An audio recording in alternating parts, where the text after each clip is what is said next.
Our today's topic of discussion is basic anatomy and physiology of heart. Our heart beats 100,000 times a day, pushing 5,000 gallons of blood through our body every 24 hours. It delivers oxygen and nutrient-rich blood to our tissues and carries away waste. Here, we explain how this amazing organ carries out this vital work. The heart is a muscular organ roughly the size of a closed fist. It sits in the chest, slightly to the left of center. As the heart contracts, it pumps blood around the body.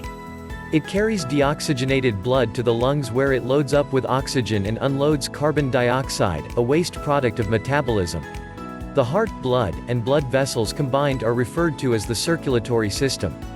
An average human has around 5 liters 8 pints of blood, which is constantly pumped throughout the body. In this article, we will explain the structure of the heart, how it pumps blood around the body, and the electrical system that controls it. Basic anatomy of the heart.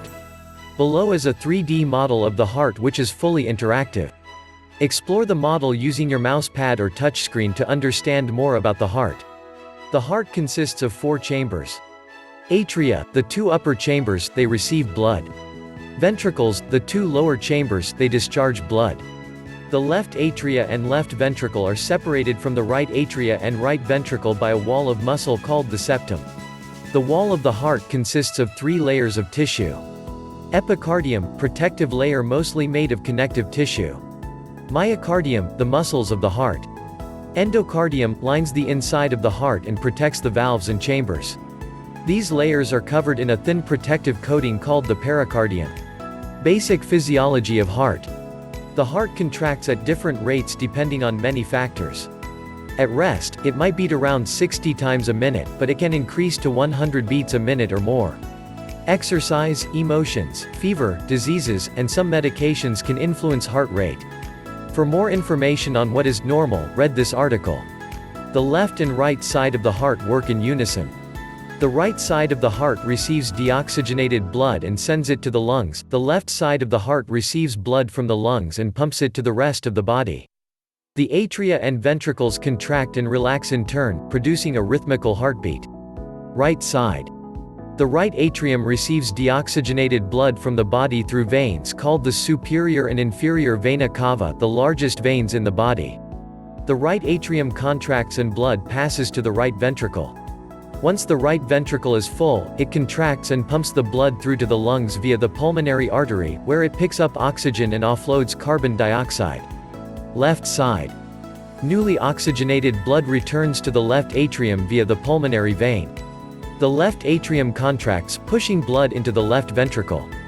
Once the left ventricle is full, it contracts and pushes the blood back out to the body via the aorta. Each heartbeat can be split into 2 parts. Diastole, the atria and ventricles relax and fill with blood.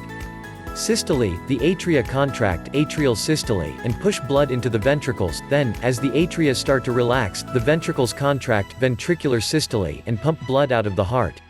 When blood is sent through the pulmonary artery to the lungs, it travels through tiny capillaries on the surface of the lungs' alveoli, air sacs. Oxygen travels into the capillaries, and carbon dioxide travels from the capillaries into the air sacs, where it is breathed out into the atmosphere. The muscles of the heart need to receive oxygenated blood, too. They are fed by the coronary arteries on the surface of the heart. Where blood passes near to the surface of the body, such as at the wrist or neck, it is possible to feel your pulse. This is the rush of blood as it is pumped through the body by the heart. If you would like to take your own pulse, this article explains how. The heart has 4 valves that help ensure that blood only flows in one direction. Aortic valve, between the left ventricle and the aorta. Mitral valve, between the left atrium and the left ventricle. Pulmonary valve, between the right ventricle and the pulmonary artery. Tricuspid valve, between the right atrium and right ventricle. Most people are familiar with the sound of a human heartbeat. It is often described as a lub-dub sound. The lub sound is produced by the tricuspid and mitral valves closing, and the dub sound is caused by the closing of the pulmonary and aortic valves. The heart's electrical system. To pump blood throughout the body, the muscles of the heart must be coordinated perfectly, squeezing the blood in the right direction, at the right time, at the right pressure. The heart's activity is coordinated by electrical impulses. The electrical signal begins at the sinoatrial, or sinus SAW node, the heart's pacemaker, positioned at the top of the right atrium. This signal causes the atria to contract, pushing blood down into the ventricles. The electrical impulse travels to an area of cells at the bottom of the right atrium called the atrioventricular AV node. These cells act as a gate. They slow the signal down so that the atria and ventricles do not contract at the same time. There needs to be a slight delay. From here, the signal is carried along special fibers called Purkinje fibers within the ventricle walls. They pass the impulse to the heart muscle, causing the ventricles to contract. Blood vessels. There are three types of blood vessels. Arteries carry oxygenated blood from the heart to the rest of the body. Arteries are strong and stretchy, which helps push blood through the circulatory system. Their elastic walls help keep blood pressure consistent. Arteries branch into smaller arterioles.